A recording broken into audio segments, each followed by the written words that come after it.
Chers téléspectateurs de 14 TV Gabon, bonsoir. Soyez les bienvenus pour ce flash d'information du mardi 17 septembre 2024 dans le magistère universel.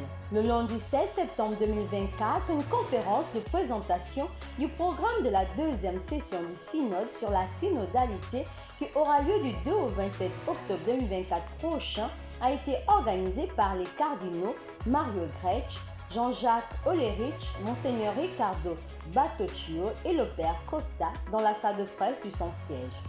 Au cours de cette conférence, il s'agissait de détailler le programme des rencontres dans 4 forums théologico-pastoraux ouverts au public, des témoignages et une célébration pénitentielle présidée par le Saint-Père. On note que le synode est un temps de prière, un temps d'écoute de la parole de Dieu et de l'Esprit Saint, le véritable protagoniste de ce synode.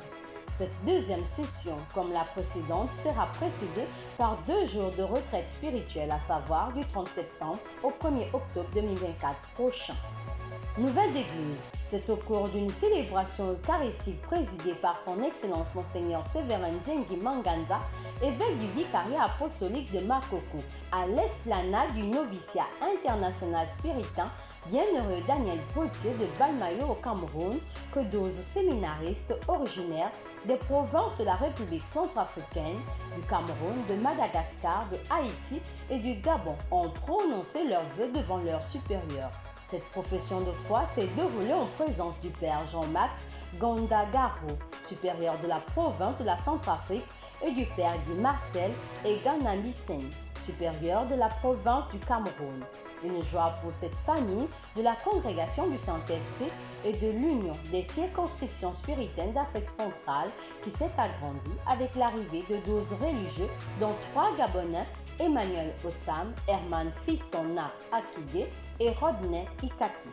Église en marche.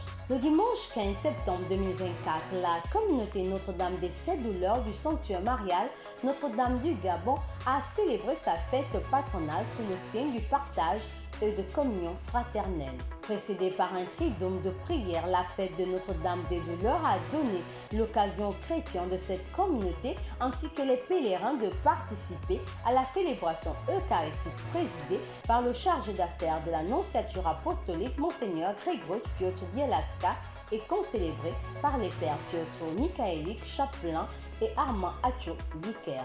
Après cette messe, un agapé organisé par tous les groupes et mouvements a été partagé sur le parvis du sanctuaire. Dans le diocèse de Franceville, actualité en rappel.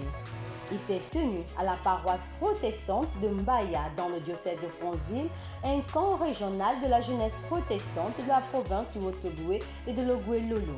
Cette rencontre juvénile, aussi bien des jeunes de l'église évangélique du Gabon que des jeunes du mouvement scout et guide du Gabon, a permis à ces derniers de renforcer les liens de fraternité, d'amour et de paix entre tous les frères et sœurs présents à ce camp régional au cours du mois de juillet 2024. Est-il possible aujourd'hui pour des hommes et des femmes de vivre durant un mois sans consommer d'alcool? C'est le but que visait le père Rodi Mukanda, vicaire à la paroisse Notre-Dame d'Espérance de Mingara, en lançant le 1er juillet dernier le challenge Un mois sans alcool afin d'aider particulièrement les chrétiens et tous les hommes et femmes désireux d'avoir une vie saine face aux diverses maladies provoquées par l'alcoolisme aujourd'hui. Une initiative utile pour chaque homme et femme qui désire avoir un meilleur taux d'hydratation du corps et une beauté de la peau, mais encore une baisse de cholestérol et de détoxification progressive du foie. En page communication, l'abbé Serge Patrick Mabikassa, directeur de la Maison catholique des médias, en pèlerinage à Rome, a été reçu ce mardi 17 septembre 2024 en matinée en audience par le préfet de la Congrégation pour la communication, Paolo Ruffini, premier laïc préfet d'un dicastère de la Curie romaine. Dans un échange d'expérience, le préfet a souhaité que 14 TV Gabon soit un réel projet de télévision catholique porté par la base et non pas uniquement par la hiérarchie de l'église locale. Cela cadre bien avec l'esprit du synode sur la synodalité dont la deuxième session aura lieu du 2 au 27 octobre 2024 prochain. Pour une église synodale, communion, participation et mission. Chers téléspectateurs de 14 TV Gabon, c'est ainsi que s'achève votre flash d'information de ce mardi 17 septembre 2024. Nous vous remercions de l'avoir regardé.